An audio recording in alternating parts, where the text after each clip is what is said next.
Kentucky's primary election is only 7 weeks away, and this weekend, voters wanting to cast an absentee ballot can sign up. Kentucky Secretary of State Michael Adams is only expecting a small percentage of registered voters to cast a ballot in May.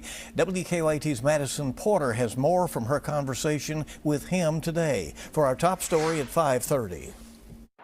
Kentucky is gearing up for the primary election in May, where voters will pick candidates from partisan races such as U.S. Senate and nonpartisan races like local mayor's offices. We're in good position now. Our ballot is certified.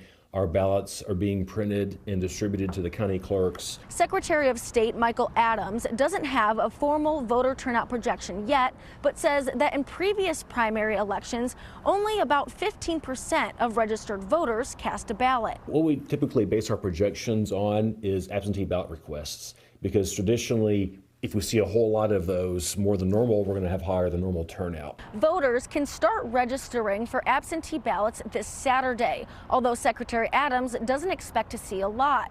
He says Kentucky is a traditional vote-in-person state. So historically, we see 2 to 4% now post-COVID of voters voting with that method. Most people want to vote in person. On Tuesday, President Donald Trump signed an executive order to impose stricter mail-in voting rules. Secretary Adams believes this order targets states that primarily vote by mail, and Kentucky does not fall under that category. As I said, 2% here. So it's not clear that it's going to have a big impact on us. We just don't typically vote that way. He is reviewing ballot material to ensure Kentucky doesn't lose federal election funding. In Frankfort, Madison Porter, WKYT.